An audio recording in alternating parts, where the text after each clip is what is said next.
Hello everyone, कैसे हो आप सब? I hope everything going great. आज हम मिले हैं to revise the entire chapter of charge of GST. हमें पता है मैम एग्जाम के लिए काफी इंपॉर्टेंट चैप्टर है। Ma'am, before we move on to the actual charging section और द लेवी कलेक्शन सेक्शन, एक बार सिर्फ 5 मिनट में आईजीएसटी एक्ट के 3 सेक्शंस है जो हमें पता होने चाहिए, वो हम देख लेंगे। Ma'am, section 7 of IGST act which talks about inter state supply, section 8 of IGST Act which talks about intra-state supply and section 9 which talks about territorial waters of India। हम बोलते हैं मैम कि अगर सप्लायर का location और place of supply दो अलग state या दो अलग यूटी में है तो उसे इंटर स्टेट सप्लाई मानेंगे और उसमें आईजीएसटी लग जाएगा। लेकिन अगर लोकेशन ऑफ सप्लायर और प्लेस ऑफ सप्लाई दोनों सेम स्टेट सेम यूटी में ही है तो C+SGST लगेगा, उसको हम इंट्रा स्टेट सप्लाई मान लेते हैं।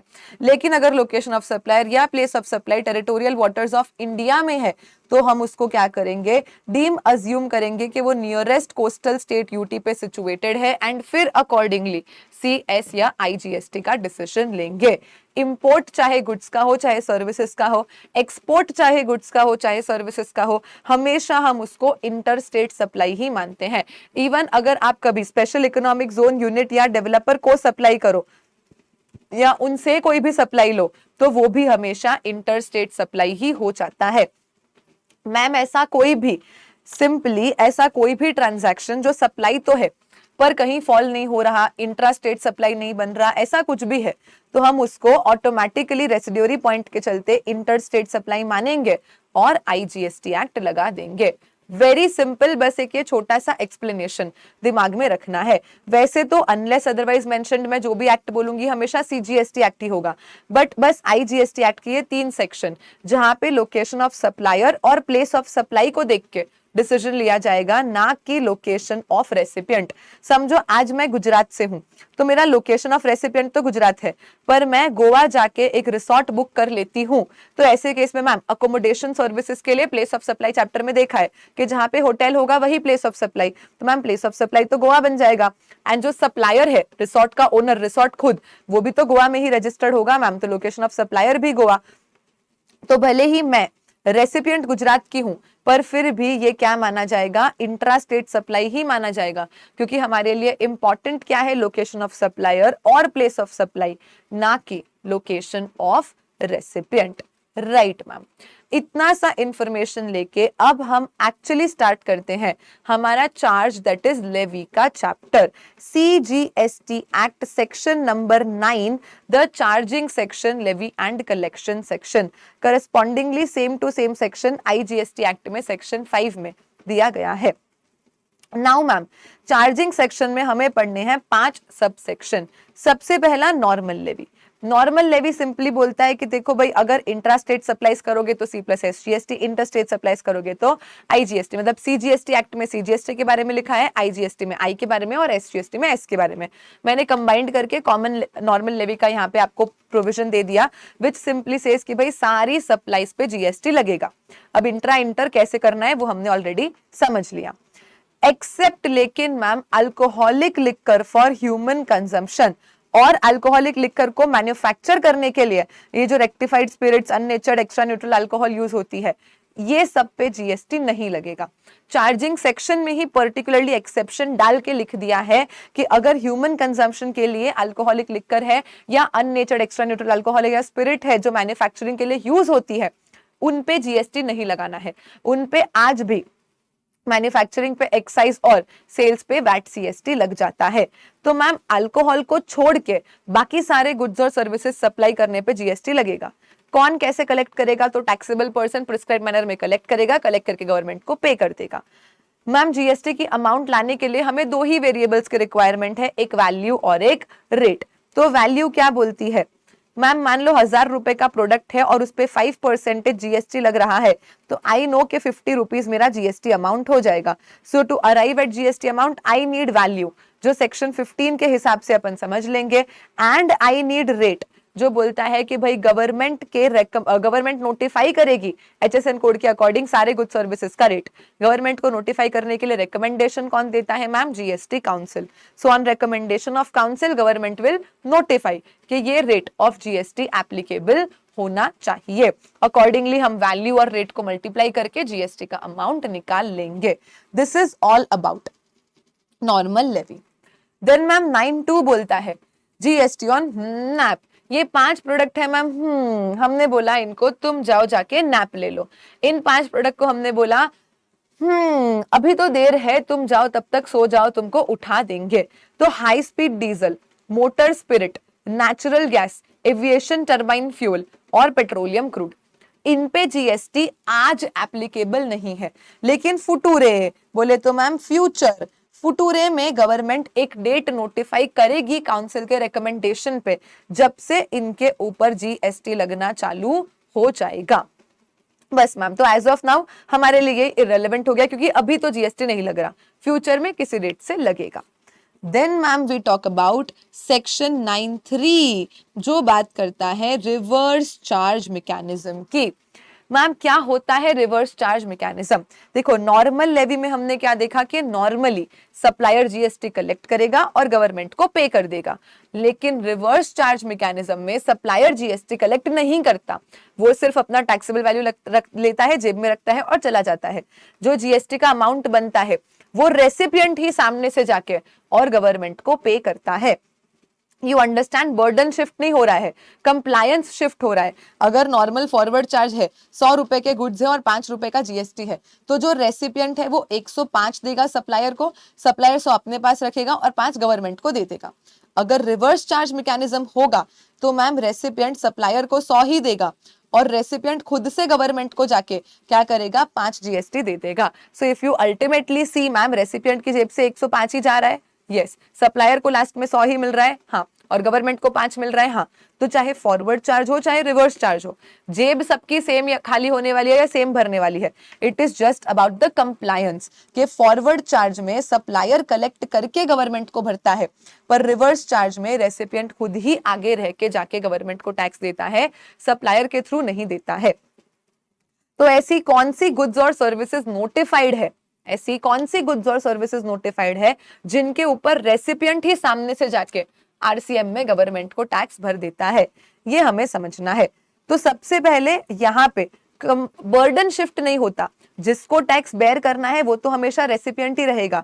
It is just about the stat liability या कंप्लायंस बोल लो, जो शिफ्ट होता है सप्लायर से रेसिपिएंट के ऊपर। तो मैम RCM गुड्स पे भी होता है, RCM सर्विसेज पे भी होता है। इंटर लेवल पे तो सिर्फ और सिर्फ सर्विसेज का ही RCM एग्जाम के लिए एप्लीकेबल है। फाइनल पे भी पहले तो सिर्फ सर्विसेज का ही होता था, बट अब फाइनल लेवल पे RCM ऑन गुड्स भी क्या कर लिया है? इंक्लूड कर लिया है। This is for CA। अगर आप एक CMA स्टूडेंट हो और आप ये रिवीजन वीडियो देख रहे हो तो इंटर फाइनल दोनों ही लेवल पे RCM ऑन गुड्स एप्लीकेबल हो जाता है। CA फाइनल में भी RCM ऑन गुड्स एप्लीकेबल हो जाता है। सिर्फ CA इंटर पे RCM ऑन गुड्स नहीं आता है, only and only RCM on services he applicable होता है। मैं इस वीडियो में CMA इंटर स्टूडेंट्स के लिए या फाइनल स्टूडेंट्स के लिए भी RCM ऑन गुड्स करवाने वाली हूँ। अगर आप CA इंटर में हो तो आप RCM ऑन गुड्स छोड़ देना, स्किप कर देना, सर्विसेज आपके ऊपर एप्लीकेबल है, ठीक है, और बाकी सबके लिए तो गुड्स भी एप्लीकेबल हो जाता है। तो मैम पहले हम देख लेते हैं कि कौन कौन से गुड्स के ऊपर रिवर्स चार्ज मैकेनिज्म लगता है, बाद में हम सर्विसेज देख लेंगे। तो गुड्स को लर्न करने के लिए एक बहुत ही मस्त क्यूट सिंपल टेक्निक मैंने बनाई है। We call it as 1 2 3 4 get on the dance floor. 1 2 3 4 get on the dance floor है मैम, ये क्या है? तो देखो टोटल 10 गुड्स है जिनके ऊपर RCM लगता है। 1 + 2 3 + 3 6 + 4 10 गुड्स है। 1 बोलता है एक रजिस्टर्ड पर्सन दूसरे रजिस्टर्ड पर्सन को priority sector lending certificate supply करेगा तो उसके ऊपर RCM लग जाएगा। 2 बोलता है कि एक अनरजिस्टर्ड पर्सन किसी रजिस्टर्ड पर्सन को पहला एसेंशियल ऑयल सप्लाई करेगा एंड दूसरा अगर मेटल स्क्रैप सप्लाई करेगा URP टू RP तो उसके ऊपर रिवर्स चार्ज मैकेनिज्म लग जाएगा। देन मैम 3 बोलता है कि 3 अजीब चीजें हैं, 3 अजीब गुड्स है जिनके ऊपर आरसीएम लगता है। अच्छा मैम, इंडिया में अजीब कौन है? सबसे अजीब तो गवर्नमेंट है मैम, इंडिया में गवर्नमेंट से तो अजीब कोई है ही नहीं, कुछ तो भी करते रहते हैं, राइट। तो 3 में सबसे पहला, जब गवर्नमेंट, स्टेट गवर्नमेंट से लोकल अथॉरिटीज लॉटरीज निकालती है ना, तो ये लोग जब लॉटरी के टिकट लॉटरी के एजेंट या डिस्ट्रीब्यूटर को देंगे तो उसके ऊपर आरसीएम लग जाएगा। नाउ अंडरस्टैंड, आपने नॉर्मली एजेंट से टिकट खरीदा तो उस पे आरसीएम नहीं लगेगा, पर्टिकुलरली देखना है सप्लायर कौन, रेसिपिएंट कौन, तभी आरसीएम लगेगा। तो अगर पर्टिकुलरली गवर्नमेंट ने ये लॉटरी के टिकट एजेंट्स या डिस्ट्रीब्यूटर्स को सप्लाई करे हैं तो ही आरसीएम लगता है। जब एजेंट फर्दर हमें सप्लाई कर देते हैं तो आरसीएम नहीं लगता, normal FCM forward charge mechanism ही लगता है। तो आपको सिर्फ गुड्स के नाम नहीं, आपको सप्लायर और रेसिपिएंट भी याद रखना है, इसलिए 1 2 3 4 का टेक्निक बनाया है, राइट। तो गवर्नमेंट ने लॉटरी टिकट्स दिया फर्दर लॉटरी के एजेंट्स डिस्ट्रीब्यूटर्स को, या फिर मैम गवर्नमेंट कई बार हमारे व्हीकल्स गुड्स वगैरह सीज कर लेती है ना, मान लो रेड करने आई, आपके गुड्स उठा के ले गई, सीज करके ले गई, तो अब गुड्स का करेगी क्या? ऑक्शन करेगी, बेचेगी। तो जब गवर्नमेंट ये सीज्ड व्हीकल्स गुड्स स्क्रैप वगैरह क्या करती है, किसी रजिस्टर्ड पर्सन को सप्लाई करती है, तो उसके ऊपर भी रिवर्स चार्ज मैकेनिज्म लग जाता है। एंड थर्ड पॉइंट बोलता है कि अगर कोई पर्सन है जो ककून से रॉ सिल्क बना रहा है, रॉ सिल्क बनाने वाला पर्सन जब रजिस्टर्ड पर्सन को रॉ सिल्क देगा तो उसके ऊपर रिवर्स चार्ज मैकेनिज्म लग जाएगा। तो 3 अजीब चीजों में 2 तो गवर्नमेंट है, और तीसरा अजीब जो कहीं पे फॉल नहीं हो रहा कि भाई ककून में से पहली बार जिसने वो रॉ सिल्क बनाया है, उस रॉ सिल्क को जब वो रजिस्टर्ड पर्सन को देगा तो आरसीएम लगेगा। समझो आज मैंने दुकान से जाके एकदम मस्त प्योर 100% सिल्क की साड़ी खरीद ली तो फॉरवर्ड चार्ज ही लगेगा, क्योंकि रॉ सिल्क ककून से बनाने वाले पर्सन से खरीदा, क्या सिल्क नहीं, तो वो रॉ सिल्क ककून से बनाने वाले पर्सन से जब रजिस्टर्ड पर्सन खरीदता है तो आरसीएम लग जाता है। एंड लास्ट 4 बोलता है कि अगर एक एग्रीकल्चरिस्ट किसी रजिस्टर्ड पर्सन को सप्लाई करता है raw cotton, cashew nuts, tendu leaves बोले तो वो बीडी रैपर लीव्स, और लास्ट इज टोबैको लीव्स, ये 4 में से कुछ भी अगर एक एग्रीकल्चरिस्ट ने रजिस्टर्ड पर्सन को सप्लाई किया तो आरसीएम। अंडरस्टैंड मैम, मैंने भी आज प्रोविजन स्टोर से दुकान से जाके कैशू नट्स काजू खरीद के ले आई तो आरसीएम लगेगा? नहीं, क्योंकि आपने दुकान से खरीदा। जब एक एग्रीकल्चरिस्ट रजिस्टर्ड पर्सन को देगा सिर्फ और सिर्फ तभी आरसीएम लगने वाला है।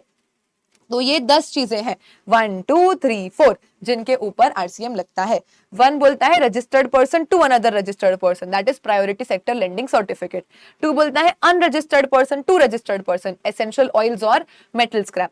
तीसरा अजीब चीज है, गवर्नमेंट ने लॉटरी का टिकट डिस्ट्रीब्यूटर को दिया, गवर्नमेंट ने सीज्ड गुड्स रजिस्टर्ड पर्सन को दिया, या रॉ सिल्क बनाने वाले पर्सन ने रजिस्टर्ड पर्सन को दिया। And 4th is agriculturist to registered person, raw cotton, cashew nuts, tendu leaves और टोबैको लीव्स, राइट। ये 10 गुड्स है जो जीएसटी में रिवर्स चार्ज मैकेनिज्म में टैक्सेबल हो जाते हैं। तो गुड्स का नाम भी याद रखना है, सप्लायर का नाम भी याद रखना है, और रेसिपिएंट का नाम भी याद रखना है। मैंने आपको टेक्निक के थ्रू लर्न करवा दिया है, आप नोट्स से अपने आप अब रीड कर सकते हो, ठीक है ma'am. Now moving on to कौन कौन सी सर्विसेज है जो रिवर्स चार्ज मैकेनिज्म में टैक्सेबल हो जाती है। तो सबसे पहले हम बात करते हैं जीटीए सर्विसेज की, जहां पे हो रहा है transportation by road. Very important है ट्रांसपोर्टेशन बाय रोड। अगर कोई रेलवेज से, वाटरवेज से या फिर फ्लाइट से ट्रांसपोर्टेशन कर ले तो वो सब यहाँ नहीं फॉल होता है। जब supplier of freight goods transport services road से ट्रांसपोर्टेशन करके दे, वो भी गुड्स का, पैसेंजर ने टिकट खरीदा तो नहीं आएगा, गुड्स का ट्रांसपोर्टेशन रोड से हो रहा है जीटीए के थ्रू, तब ही सिर्फ और सिर्फ ये प्रोविजन अप्लाई होता है। बहुत सिंपल टेक्निक से इसको समझाया है मैंने। यहाँ पे देखो, आपको पहला क्वेश्चन पूछना है कि सप्लायर कौन है। अब देखो मैम, रोड से ट्रांसपोर्टेशन तो हॉर्स कार्ट से भी होता है, बुलक कार्ट से भी होता है, लारी से भी होता है, इंडिविजुअल ट्रक ओनर भी करता है, वहां सब जगह आरसीएम नहीं आता। नॉर्मली ये सब एग्जेम्प्ट होता है, अपन एग्जेम्पशन चैप्टर में देखते हैं। आरसीएम सिर्फ और सिर्फ तब आता है जब सप्लायर एक गुड्स ट्रांसपोर्ट एजेंसी है जो क्या कर रही है, ट्रांसपोर्टेशन बाय रोड करके दे रही है। मैम ये गुड्स ट्रांसपोर्ट एजेंसी कौन होती है? नॉर्मली जो कंसाइनमेंट नोट्स वगैरह इश्यू करते हैं ट्रांसपोर्टेशन के लिए। तो अगर सप्लायर एक गुड्स ट्रांसपोर्ट एजेंसी है तो आपको आगे बढ़ना है। अगर सप्लायर गुड्स ट्रांसपोर्ट एजेंसी नहीं है, बात वहीं खत्म हो जाएगी, आरसीएम एप्लीकेबल नहीं होगा। क्या होगा एग्जेम्पशन चैप्टर में देख लेना, अभी हम आरसीएम के लिए पढ़ रहे हैं। नॉर्मली तो आई एम सेइंग कि एग्जेम्प्ट ही होता है, ठीक है मैम। अगर सप्लायर जीटीए है तो मैं आगे बढ़ूंगी, आगे बढ़ के मैं नेक्स्ट क्वेश्चन पूछूंगी कि रेसिपिएंट कौन है। रेसिपिएंट अगर स्पेसिफाइड रेसिपिएंट है तो आगे बढ़ना है। रेसिपिएंट अगर स्पेसिफाइड रेसिपिएंट नहीं है, या वो 3 लोग जिन्होंने सिर्फ और सिर्फ टीडीएस पर्पस के लिए ही रजिस्ट्रेशन लिया है, लोकल अथॉरिटी गवर्नमेंट बॉडीज जो होती है, तो वहां पे रोड ट्रांसपोर्टेशन सर्विसेज एग्जेम्प्ट हो जाती है। आज मान लो मैं एक नॉर्मल अनरजिस्टर्ड इंडिविजुअल हूं, मुझे कोई गुड्स कहीं भेजने हैं, मैंने जीटीए का सर्विस लिया, तो मेरे लिए जीएसटी एग्जेम्प्ट हो जाएगा। अगर सप्लायर जीटीए है और रेसिपिएंट स्पेसिफाइड रेसिपिएंट है तो आप आगे बढ़ोगे। मैम स्पेसिफाइड रेसिपिएंट कौन है? CF scrub. CF scrub GST में स्पेसिफाइड रेसिपिएंट है। C for cooperative society, factory, society, ये सब अपने अपने एक्ट में रजिस्टर्ड होनी चाहिए। Cooperative society cooperative societies act में रजिस्टर्ड है, फैक्ट्री फैक्ट्रीज एक्ट में रजिस्टर्ड है, सोसाइटी सोसाइटीज एक्ट में रजिस्टर्ड है। जीएसटी में अनरजिस्टर्ड होगी तो चलेगा। मानो आज कोई फैक्ट्री है जिसका प्रीसीडिंग फाइनेंशियल ईयर का टर्नओवर सिर्फ 2 लाख रुपए था, इसलिए उसने जीएसटी में रजिस्ट्रेशन नहीं लिया, पर वो फैक्ट्रीज एक्ट में रजिस्टर्ड फैक्ट्री है, उसने अब अगर जीटीए का सर्विस ले लिया तो फिर टैक्सेस लग जाते हैं। अगर आरसीएम लग रहा है तो आपके मन में डाउट आएगा कि मैम फैक्ट्री तो अनरजिस्टर्ड है, आरसीएम भरेगी कैसे? अगर आपके ऊपर being a specified recipient RCM की लायबिलिटी आ जाती है और आप अनरजिस्टर्ड हो तो आपको कंपलसरी रजिस्ट्रेशन लेके भी आरसीएम डिस्चार्ज करना पड़ता है। तो आप ये मत सोचना कि मैम हम अनरजिस्टर्ड हैं, अगर आप स्पेसिफाइड रेसिपिएंट में आ गए तो सेक्शन 24 के हिसाब से आप कंपलसरी रजिस्ट्रेशन भी लोगे और आरसीएम की लायबिलिटी डिस्चार्ज भी करोगे। So don't worry about that. कौन है ma'am specified recipient? CF scrub. C for cooperative society, F for factory, S for society. Then casual taxable person, यहां पे सिर्फ रजिस्टर्ड कैजुअल टैक्सेबल पर्सन लेना है, बाकी सब में अनरजिस्टर्ड लोग भी आ जाएंगे। आर बोलता है सारे रजिस्टर्ड पर्सन। अब देखो जैसे इंडिविजुअल यहां कहीं कवर नहीं हुआ, पर रजिस्टर्ड पर्सन अगर इंडिविजुअल है तो फिर वो भी स्पेसिफाइड बन जाएगा। जैसे कि एचयूएफ हो गया, एओपी, बीओआई, कोई भी इंडिविजुअल जो यहाँ नॉर्मली फॉल नहीं हो रहा, पर अगर आप जीएसटी में रजिस्टर्ड हो तो ऑटोमेटिकली स्पेसिफाइड रेसिपिएंट बन जाओगे। यू फॉर कोई भी पार्टनरशिप फर्म जो पार्टनरशिप एक्ट में रजिस्टर्ड है या नहीं है, सारी अनरजिस्टर्ड रजिस्टर्ड पार्टनरशिप फर्म सब आ जाएगी। एंड बी फॉर कोई भी बॉडी कॉर्पोरेट। बॉडी कॉर्पोरेट बोले तो ma'am company, corporation, limited, private limited companies जिनकी अपनी सेपरेट लीगल आइडेंटिटी होती है, वो सब बॉडी कॉर्पोरेट माने जाते हैं। तो आज कंपनी हो सकती है जीएसटी में रजिस्टर्ड ना हो, पर फिर भी अगर जीटीए का सर्विसेज लिया तो टैक्स तो लगने वाला है, राइट मैम। तो आपको देखना है कि सप्लायर है मैम जीटीए और रेसिपिएंट है स्पेसिफाइड रेसिपिएंट, तो आगे बढ़ोगे। अगर सप्लायर जीटीए नहीं है या रेसिपिएंट स्पेसिफाइड रेसिपिएंट नहीं है तो GST on transportation of goods by road exempt हो जाता है, ठीक है मैम। अब दोनों कंडीशन फुलफिल हो गई, सप्लायर भी जीटीए है, रेसिपिएंट भी स्पेसिफाइड रेसिपिएंट है, तो आपको सिंपली देख लेना है कि क्या भाई जीटीए ने रजिस्ट्रेशन ले रखा है, रजिस्ट्रेशन लेके फॉरवर्ड चार्ज का ऑप्शन ऑप्ट करा है, इनवॉइस इशू करके जीएसटी कलेक्ट करके डिक्लेरेशन देके गवर्नमेंट को पे किया, सब कुछ ओके है तो ठीक है, फॉरवर्ड चार्ज मैकेनिज्म लग जाएगा। लेकिन अगर जीटीए अनरजिस्टर्ड है, अगर जीटीए अनरजिस्टर्ड है या रजिस्टर्ड होके भी जीटीए ने फॉरवर्ड चार्ज मैकेनिज्म का ऑप्शन नहीं ऑप्ट करा है, तो ऐसे केसेस में भी हम स्पेसिफाइड रेसिपिएंट सीएफ स्क्रब वालों को छोड़ेंगे नहीं, उनके ऊपर टैक्स लगना मैंडेटरी है, कंपलसरी है। अगर जीटीए खुद रजिस्टर्ड होकर डिक्लेरेशन देके कलेक्ट करे तो अच्छी बात है, वरना इन लोगों को 5% से रिवर्स चार्ज मैकेनिज्म में टैक्स पे करना पड़ता है। सो यू अंडरस्टैंड कि आज अगर एक cooperative society, factory society, body corporate किसी ने भी, किसी रजिस्टर्ड पर्सन ने जीटीए का सर्विस लिया तो टैक्स तो लगेगा ही लगेगा। अगर जीटीए खुद रजिस्टर्ड होके फॉरवर्ड चार्ज में कलेक्ट करके डिक्लेरेशन देके भर ले तो अच्छी बात है, नहीं तो हमें तो रजिस्ट्रेशन लेके भी आरसीएम में टैक्स भरना ही पड़ेगा। Very very simple this is, if you go by the chart you can not ever mess up. GTA ने अगर स्पेसिफाइड रेसिपिएंट को सप्लाई किया transportation of goods by road का सर्विस तो टैक्स लगेगा। अगर जीटीए रजिस्टर्ड होके एफसीएम में टैक्स कलेक्ट कर लेता है तो एफसीएम में लगा दो, नहीं तो आरसीएम में तो स्पेसिफाइड रेसिपिएंट को भरना ही पड़ेगा। अगर सप्लायर जीटीए नहीं है या रेसिपिएंट स्पेसिफाइड रेसिपिएंट नहीं है तो एफसीएम आरसीएम छोड़ो, टैक्स ही नहीं लगेगा, क्यों? क्योंकि उसको गवर्नमेंट ने एग्जेम्प्ट कर दिया है, ठीक है मैम। नेक्स्ट पॉइंट बोलता है लीगल सर्विसेज। अब देखो लीगल सर्विस तो एक chartered accountant, cost accountant, company secretary भी दे सकता है। क्यों? क्योंकि लीगल सर्विस का मतलब लॉ के रिलेशन में कोई भी एडवाइस देना। तो आज मैं जीएसटी के रिलेशन में किसी को एडवाइस दूं, जीएसटी एक लॉ है, वो भी लीगल सर्विस है, बट वो यहाँ नहीं फॉल हो रहा है। सिर्फ और सिर्फ ऐसी लीगल सर्विसेज जो एक एडवोकेट या फर्म ऑफ एडवोकेट दे रहा है, तो आपको इस प्रोविजन में आना है। नॉर्मल चार्टर्ड अकाउंटेंट ने लीगल सर्विस दिया तो फॉरवर्ड चार्ज मैकेनिज्म ही लगता है। सो यू हैव टू सी के सप्लायर पर्टिकुलरली एडवोकेट या फर्म ऑफ एडवोकेट होना चाहिए। उसने अगर किसी और दूसरे एडवोकेट या फर्म ऑफ एडवोकेट या central government, state government, union territory, local authority, government agency, government establishment या फिर कोई भी person other than business entity को सर्विस दिया तो जीएसटी एग्जेम्प्ट हो जाएगा। लेकिन अगर कोई बिजनेस एंटिटी जिसका प्रीसीडिंग फाइनेंशियल ईयर का टर्नओवर रजिस्ट्रेशन लिमिट से ज्यादा रहा हो, उसने एडवोकेट या फर्म ऑफ एडवोकेट का सर्विस लिया तो रिवर्स चार्ज मैकेनिज्म में टैक्स भरना पड़ता है। मैम बिजनेस एंटिटी मतलब कोई भी जो बिजनेस कर रहा है। Do not mix body corporate with business entity. हाँ, बॉडी कॉर्पोरेट मतलब तो होता है सिर्फ और सिर्फ कंपनी, प्राइवेट लिमिटेड, लिमिटेड या एलआईसी कॉर्पोरेशन टाइप, जिनका सेपरेट लीगल आइडेंटिटी है, वो ही सिर्फ बॉडी कॉर्पोरेट है। पर बिजनेस एंटिटी में तो proprietorship, partnership, company, LLP, OP, BY सब आ जाते हैं। जो भी बिजनेस कर रहे हैं सब बिजनेस एंटिटी है। तो यहाँ पे एक इंडिविजुअल प्रोप्राइटर भी आ जाएगा बिजनेस एंटिटी में। ठीक है मैम। तो अगर नॉर्मली गवर्नमेंट को, या मान लो मुझे शादी करनी थी इसीलिए मैं लॉयर के पास गई कि कोर्ट मैरिज करवा दो, तो ऐसे केस में मैंने जो फीस पे किया वो एग्जेम्प्ट हो जाएगा, because as an other than business entity में गई। पर अगर बिजनेस एंटिटी है जिसका प्रीसीडिंग फाइनेंशियल ईयर का टर्नओवर रजिस्ट्रेशन लिमिट से ज्यादा रहा हो, वो अगर लीगल सर्विसेज लेता है एडवोकेट से, तो रिवर्स चार्ज मैकेनिज्म में टैक्स भरना पड़ता है।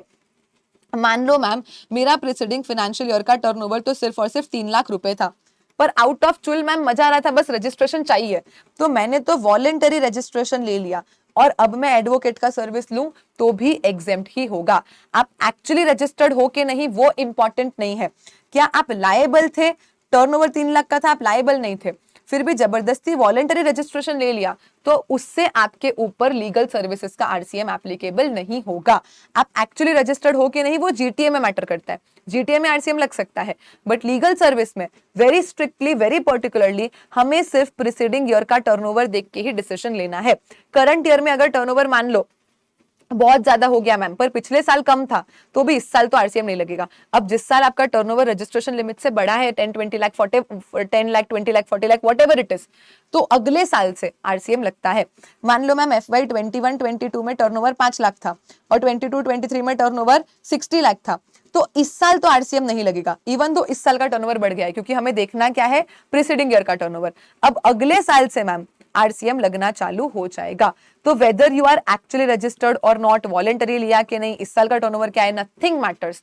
प्रीसीडिंग ईयर का टर्नओवर रजिस्ट्रेशन लिमिट से ज्यादा था क्या, हाँ, तो आरसीएम लगेगा, नहीं तो एग्जेम्पशन मिल जाएगा।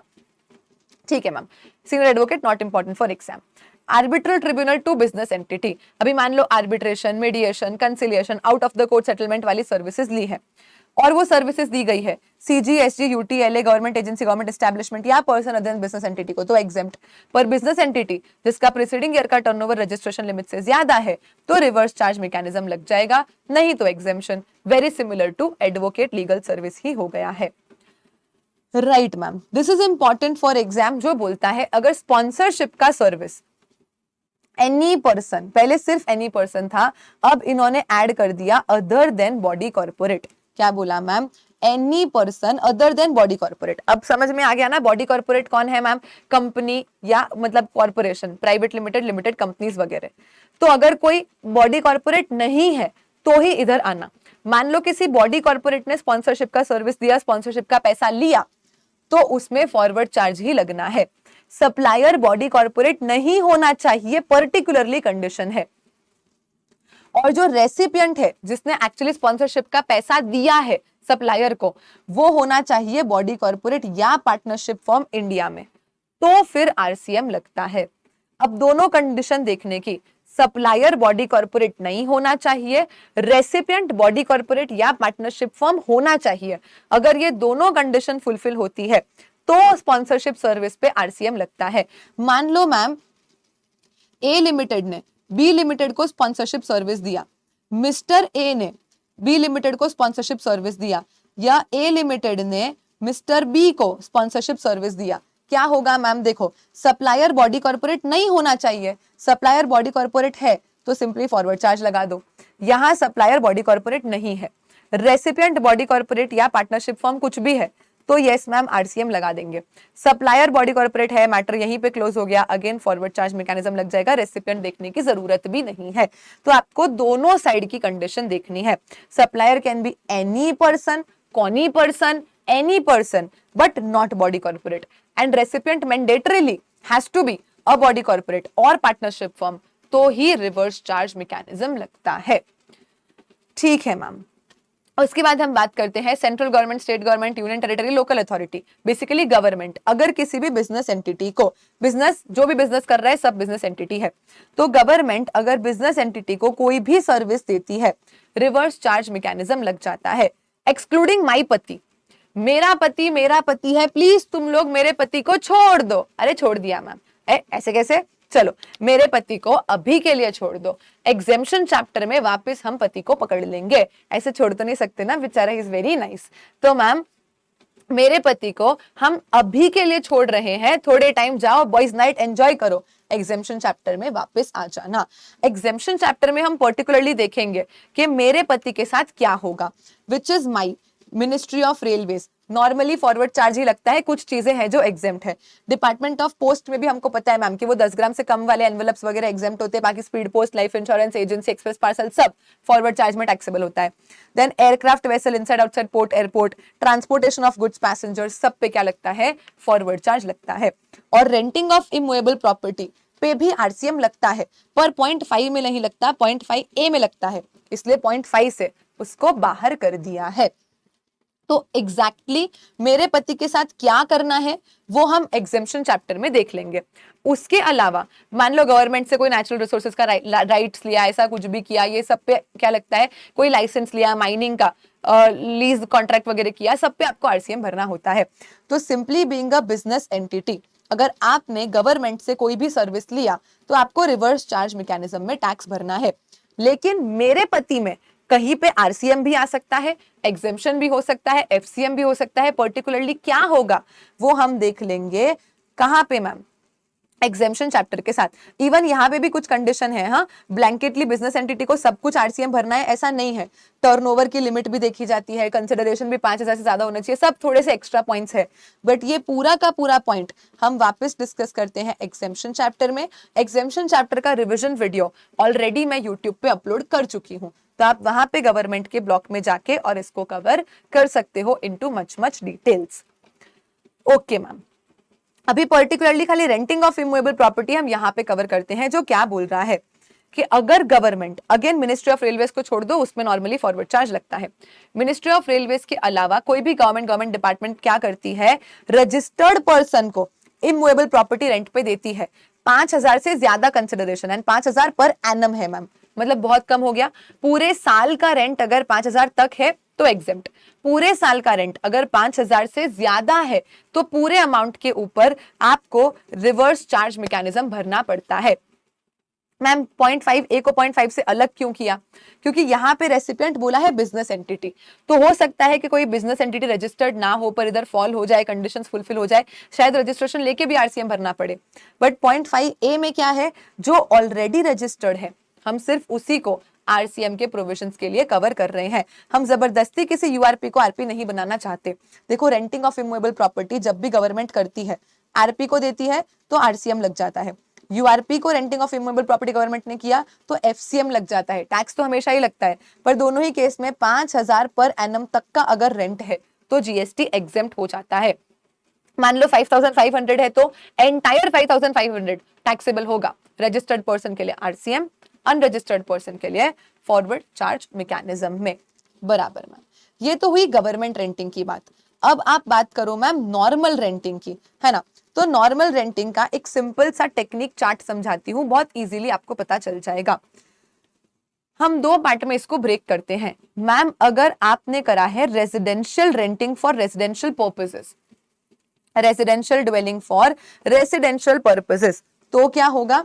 एंड दूसरा हम बोलते हैं मैम कि अगर other than residential dwelling renting किया, अदर देन रेजिडेंशियल को हम प्यार से क्या बुला सकते हैं मैम, कमर्शियल बुला सकते हैं। बराबर मैम, रेजिडेंशियल ड्वेलिंग भी होना चाहिए, रेजिडेंशियल पर्पस भी होना चाहिए। समझो मैम, आज अगर एक प्रॉपर्टी है, घर है मैम, रेजिडेंशियल ड्वेलिंग है, पर एक डॉक्टर को दिया क्लिनिक चलाने के लिए, तो डॉक्टर वहां पे क्या करने वाला है मैम, बिजनेस करने वाला है, तो भले ही प्रॉपर्टी रेजिडेंशियल है, पर्पस तो कमर्शियल है, वो यहीं पे फॉल हो जाएगा। आपको देखना है कि जो घर रेंट पे दिया है वो रहने के लिए ही यूज हो रहा है, तो आपको यहाँ पे आना है residential dwelling for residential purpose में।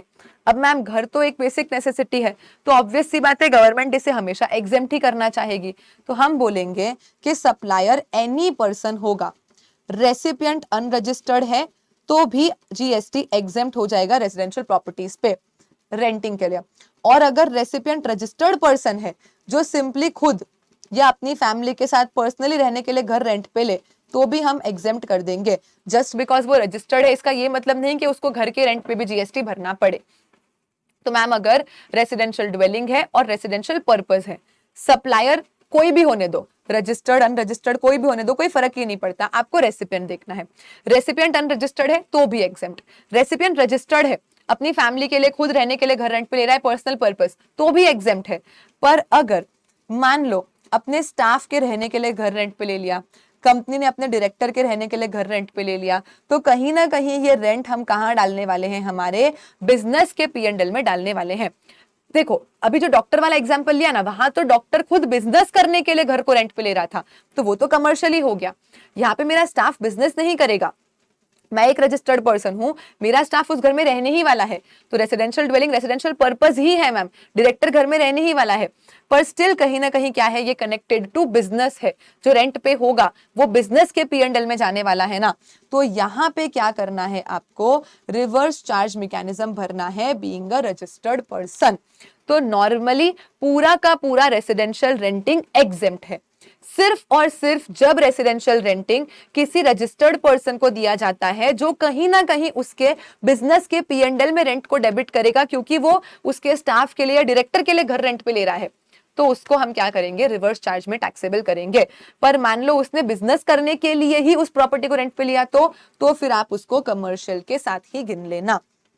अब मैम कमर्शियल रेंटिंग हम हमेशा क्या करना चाहेंगे, टैक्सेबल करना चाहेंगे, तो हम बोलेंगे कि अगर सप्लायर एक रजिस्टर्ड पर्सन है, मान लो आप एक चिप्स का पैकेट खरीदने जाते हो, तो आप चाहे रजिस्टर्ड हो अनरजिस्टर्ड हो, अगर सप्लायर रजिस्टर्ड है तो चिप्स पे जीएसटी खरीदेगा ना, लेगा ना। हाँ मैम, तो सेम टू सेम चीज हो गई ना कि कमर्शियल रेंटिंग अगर किसी भी रजिस्टर्ड पर्सन ने करी तो फॉरवर्ड चार्ज मैकेनिज्म लग ही जाएगा, क्योंकि वो टैक्सेबल होनी ही चाहिए, रेसिपिएंट कोई भी होने दो। लेकिन अगर सप्लायर अनरजिस्टर्ड है और रेसिपिएंट भी अनरजिस्टर्ड है, दोनों अनरजिस्टर्ड तो जीएसटी लग नहीं पाएगा। रेसिपिएंट अगर रजिस्टर्ड है, उसमें भी अगर वो एक कॉम्पोजिशन टैक्सेबल पर्सन है, तो भी जीएसटी को एग्जेम्प्ट कर दो। लेकिन अगर एक अनरजिस्टर्ड पर्सन ने कॉम्पोजिशन सप्लायर अंडर सेक्शन 10 को छोड़ के किसी और रजिस्टर्ड पर्सन को क्या करा है, कमर्शियल प्रॉपर्टी रेंट पे दिया है, तो यहां पे क्या लग जाएगा मैम, रिवर्स चार्ज मैकेनिज्म लग जाएगा। अगर सप्लायर रजिस्टर्ड है तो एफसीएम में टैक्स कलेक्ट करेगा, सप्लायर रजिस्टर्ड नहीं है तो रेसिपिएंट को देखो, रेसिपिएंट अनरजिस्टर्ड है या कॉम्पो है तो छोड़ दो, जीएसटी नहीं लगाओ। पर अगर रेसिपिएंट एक नॉर्मल रजिस्टर्ड पर्सन है तो फिर हम कमर्शियल रेंटिंग को टैक्सेबल करते हैं अंडर रिवर्स चार्ज मैकेनिज्म। ये सेम टू सेम चीज बहुत सिंपल तरीके से यहाँ पे लिखी है कि अगर रेसिडेंशियल ड्वेलिंग रेसिडेंशियल पर्पसेस के लिए कोई भी यूआरपी को देगा एग्जेम्प्ट, आरपी को पर्सनल के लिए देगा तो भी एग्जेम्प्ट, आरपी को कहीं ना कहीं बिजनेस कनेक्शन में देगा, एग्जाम्पल स्टाफ डायरेक्टर वगैरह के रहने के लिए रहना ही है, पर्पस रेसिडेंशियल है बट कनेक्टेड टू बिजनेस है, तो रिवर्स चार्ज मैकेनिज्म लग जाएगा। लेकिन अगर अदर देन रेसिडेंशियल ड्वेलिंग है, आरपी किसी को भी देगा एफसीएम, यूआरपी आरपी को देगा other than compo RCM, URP अगर दूसरे यूआरपी या कॉम्पो को देगा तो उस पे जीएसटी नहीं लगेगा। बराबर ma'am, important for your exam this was.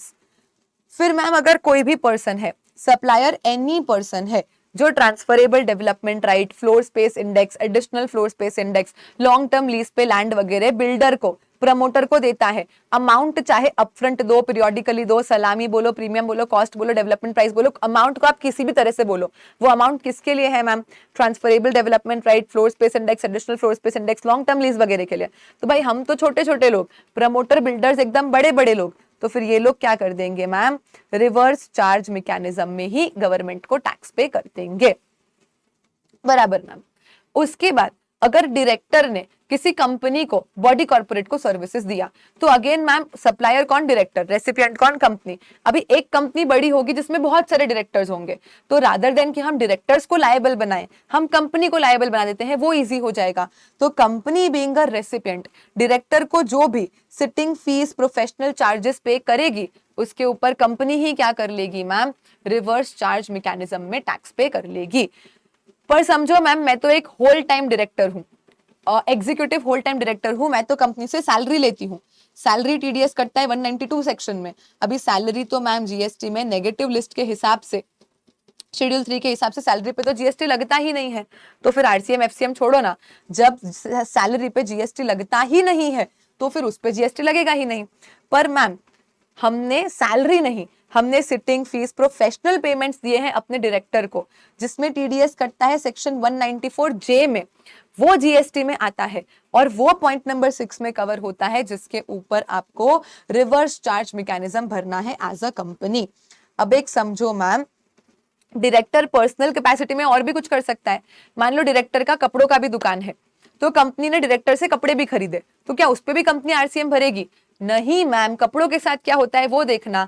मान लो कंपनी ने डायरेक्टर से कोई प्रॉपर्टी रेंट पे ले ली, तो इस पॉइंट की वजह से आरसीएम नहीं लगेगा। अब हो सकता है आरसीएम आ भी जाए because of some another point जो अपन ने ऊपर पढ़ा था, बट नॉर्मली पॉइंट नंबर 6 बोलता है कि भाई मेरे अकॉर्डिंग तो तुमने डायरेक्टर को डायरेक्टर होने के लिए जो सिटिंग फीस या प्रोफेशनल चार्जेस दिया, सिर्फ उसी पे आरसीएम लगाना है। अब डायरेक्टर अपनी प्राइवेट कैपेसिटी में, पर्सनल कैपेसिटी में कंपनी को फर्नीचर बेचे, कपड़े बेचे, रेंटिंग करे, कुछ भी करे, वो उन पॉइंट्स के हिसाब से देखना कि नॉर्मल लोगों की क्या टैक्सेबिलिटी होगी, वही होगी। इस पॉइंट की वजह से उस पे आरसीएम मत लगा देना। तो सिर्फ और सिर्फ एक डायरेक्टर की कैपेसिटी में डायरेक्टर जो काम करता है, वही सब रिवर्स चार्ज मैकेनिज्म में टैक्सेबल होता है। बराबर ma'am. Insurance agent insurance company को सर्विस दे, तो इंश्योरेंस एजेंट छोटे छोटे लोग, कंपनी बड़ी, कंपनी ही आरसीएम में टैक्स भर देगी। रिकवरी एजेंट बैंक एनबीएफसी वगैरह को सर्विस दे, again bank financial institutions NBFC RCM भर देंगे। ध्यान रखना, मान लो आज आपने मेरे लेक्चर के पैसे नहीं दिए, मैंने आपको सफल बैच का लेक्चर बेचा, आपने बोला मैम 2 महीने 3 महीने 4 महीने 5 महीने देते हैं लेक्चर, आप दे ही नहीं रहे पैसे, मैंने आपके घर भेज दिए Complan boys Bournvita boys ma'am recovery agent, ठोक ठक के पैसे लेके आना स्टूडेंट से। ऐसा मैं नहीं करती, जस्ट एग्जाम्पल। हाँ मैम, तो वहां पे क्या लगेगा? Forward charge mechanism. क्यों? क्योंकि अब रेसिपिएंट मैं हूं, मैं बैंक हूं क्या? अभी तक तो नहीं हूं, तो बैंक एनबीएफसी फाइनेंशियल इंस्टीट्यूशन नहीं हूं मैंने भी रिकवरी एजेंट का सर्विस लिया, तो फॉरवर्ड चार्ज ही लगेगा। सिर्फ और सिर्फ रिकवरी एजेंट का सर्विस जब बैंक एनबीएफसी फाइनेंशियल इंस्टीट्यूशंस वगैरह लेंगे, तो उसके ऊपर क्या लग जाता है? रिवर्स चार्ज मैकेनिज्म लग जाता है। So insurance agent to insurance company, recovery agent to bank NBFC financial institutions क्या अट्रैक्ट करता है? रिवर्स चार्ज मैकेनिज्म अट्रैक्ट कर लेता है। देन उसके बाद म्यूजिक कंपोजर, फोटोग्राफर, आर्टिस्ट वगैरह जब अपने ओरिजिनल वर्क्स का राइट देते हैं किसी म्यूजिक कंपनी, प्रोड्यूसर एटसेट्रा को, तब भी क्या लग जाएगा? रिवर्स चार्ज मैकेनिज्म लग जाएगा। क्योंकि मैम आर्टिस्ट को तो आप आर्ट करने दो, टिपिकली वो थोड़े छोटे लोग होंगे कंपेयर टू कंपनीज जो उनका काम ले रही है, उनके ओरिजिनल वर्क्स का राइट ले रही है, तो वो लोग आरसीएम के कंप्लायंसेस कर सकते हैं। पहले तो ऑथर भी इनके ही साथ आया करता था, फिर अमेंडमेंट ला दिया। ऑथर भी जब बुक लिखता है तो उसके राइट्स देता है ना पब्लिशर को, वहां पे भी रिवर्स चार्ज मैकेनिज्म लगता है। हावेवर जीटीए की तरह ऑथर को गवर्नमेंट ने ऑप्शन दिया है कि अगर ऑथर चाहे तो क्या कर सकता है मैम? रजिस्ट्रेशन लेके, डिक्लेरेशन देके और फॉरवर्ड चार्ज मैकेनिज्म में टैक्स कलेक्ट करके भर सकता है। ऐसा वो क्यों ही करेगा मैम? आईटीसी के लिए सी बाई डिफॉल्ट तो जैसे इन सब के लिए आरसीएम है, वैसे ऑथर के लिए भी आरसीएम है ही, लेकिन अगर ऑथर को चाहिए तो एक ऑप्शन है कि वो रजिस्ट्रेशन लेके, डिक्लेरेशन देके और फॉरवर्ड चार्ज में भी टैक्स कलेक्ट करके पे कर सकता है। हावेवर अगर ऑथर इस तरीके से फॉरवर्ड चार्ज का ऑप्शन ऑप्ट करता है, तो एटलीस्ट 1 ईयर तक उसको वो एक्सरसाइज करना ही पड़ेगा। 1 ईयर तक आप दोबारा से एफसीएम से आरसीएम में नहीं जा पाओगे। Ma'am reserve bank of India of course बड़ी है, ओवरसीइंग कमेटी के मेंबर्स होंगे जो छोटे लोग होंगे of course compare to reserve bank of India. तो कहाँ इतने सारे लोगों को लायबल बनाए, उसकी जगह पे एक काम करो कि आरबीआई को ही बोल दो कि जो भी सर्विसेज आप अपनी ओवरसीइंग कमेटी के मेंबर्स से लोगे उनका रेम्युनरेशन के ऊपर रिवर्स चार्ज मैकेनिज्म में टैक्स भर देना। उसके बाद मैम डायरेक्ट सेलिंग एजेंट जब सर्विसेज देता है बैंक या एनबीएफसी को, बट यहाँ पे सबसे इंपॉर्टेंट वर्ड है इंडिविजुअल। जैसे मैम रिकवरी एजेंट कोई पार्टनरशिप फर्म भी हो सकता है, इंडिविजुअल भी हो सकता है, कंपनी भी हो सकता है, बैंक को सर्विस दिया आरसीएम लग जाएगा। लेकिन डायरेक्ट सेलिंग एजेंट के केस में आरसीएम लगने के लिए कंपलसरी डायरेक्ट सेलिंग एजेंट का इंडिविजुअल होना जरूरी है। एग्जाम में एक दो बार पहले ये क्वेश्चन आ चुका है, जहां पे वो first line of the question में बोल देते हैं कि हम लोग एक पार्टनरशिप फर्म है, हम लोग एक कंपनी है, और फिर नीचे बोलते हैं कि डायरेक्ट सेलिंग एजेंट का सर्विस बैंक को दिया। अभी डायरेक्ट सेलिंग एजेंट देखते ही अपने को लगता है अरे RCM RCM, but you have to always remember कि जब डायरेक्ट सेलिंग एजेंट एक इंडिविजुअल होगा सिर्फ और सिर्फ तब ही आरसीएम लगेगा। अगर direct selling agent body corporate है, पार्टनरशिप फर्म है, ऐसा कुछ भी है, तो ma'am normal forward charge mechanism लगेगा only for individual direct selling agent to banking companies NBFC, RCM लग जाएगा। उसके बाद मैम बिजनेस फैसिलिटेटर और business correspondent, never ending confusion among student. हम इसको कैसे याद करते हैं, सारी लड़कियां जो ये रिवीजन लेक्चर देख रही है ध्यान से सुनेंगी।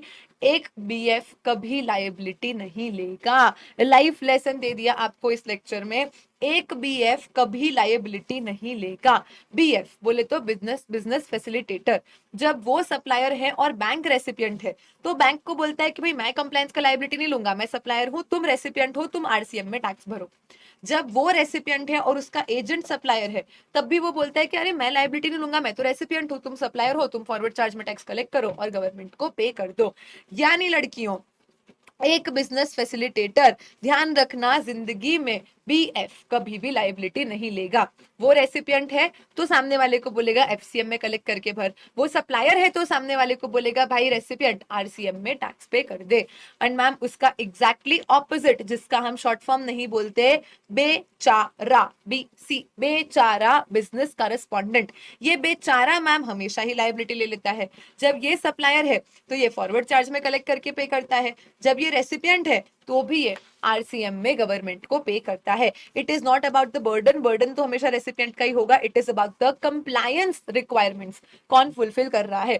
तो बिजनेस फैसिलिटेटर कभी नहीं करता और बिजनेस करस्पॉन्डेंट हमेशा ही लायबिलिटी अपने पे ले लेता है। इतना सा याद रखोगे तो आरसीएम एफसीएम ऑटोमेटिकली आपके लिए इजी हो जाएगा। प्लस इसके एसोसिएटेड एक पॉइंट है जो एग्जेम्पशन चैप्टर में आता है कि अगर इसमें से कुछ भी किसी rural branch of the bank के रिलेशन में हुआ तो मैम एजेंट ने बीएफ को, बीएफ ने बैंक को, या एजेंट ने बीसी को, बीसी ने बैंक को, किसी ने भी कुछ भी किया ma'am, but it is in connection with the rural branch of the bank, तो ऐसे केस में जीएसटी एग्जेम्प्ट ही हो जाता है। मतलब ये जो प्रोविजंस होंगे ये बचे किसके लिए, सिर्फ और सिर्फ अर्बन ब्रांच के लिए, राइट। उसके बाद हम बात करते हैं सिक्योरिटी सर्विसेज की, लेकिन सीसीटीवी वाला सिक्योरिटी इधर आएगा क्या, नहीं। हम बात कर रहे हैं पर्सनल सिक्योरिटी सर्विस की। बोले तो मैं बॉडीगार्ड आया, वॉचमैन आया, ऐसा कुछ भी पर्सनल बंदा आया सिक्योरिटी सर्विस के लिए, तो ऐसे केस में सप्लायर बॉडी कॉर्पोरेट नहीं होना चाहिए और रेसिपिएंट एक रजिस्टर्ड पर्सन होना चाहिए। सिंपल दो कंडीशन है, सप्लायर इंडिविजुअल हो सकता है, पार्टनरशिप फर्म हो सकता है, कोई भी हो सकता है, बस बॉडी कॉर्पोरेट नहीं होना चाहिए। और रेसिपिएंट कंपलसरी एक रजिस्टर्ड पर्सन ही होना चाहिए। तो पर्सनल सिक्योरिटी सर्विसेज के ऊपर रिवर्स चार्ज मैकेनिज्म लग जाता है। हावेवर ये तीन टीडीएस वाले लोग और कॉम्पोजिशन टैक्सेबल पर्सन, इन चारों के लिए तो नॉर्मल लोगों की तरह फॉरवर्ड चार्ज ही लगेगा, आरसीएम नहीं लगेगा। उसके बाद renting of motor vehicle design to carry passengers, cost of fuel included. यहाँ पे हम देखते हैं कि अगर तीन कंडीशन है, तीनों ही फुलफिल हो जाए तो आरसीएम लगेगा। तीन में से कोई भी एक कंडीशन अगर फुलफिल नहीं होती है तो फॉरवर्ड चार्ज मैकेनिज्म लग जाता है। सबसे पहले इनके पास 12 और 5% दो रेट का ऑप्शन रहता है, तो सप्लायर ने 5% वाला रेट सिलेक्ट किया होना चाहिए। कम रेट आईटी से रिस्ट्रिक्टेड, ज्यादा रेट फुल आईटी से मिलता है, वो अब हमें पता है। तो सिलेक्ट किया होना चाहिए 5% का रेट, सप्लायर बॉडी कॉर्पोरेट नहीं होना चाहिए और रेसिपिएंट बॉडी कॉर्पोरेट होना चाहिए।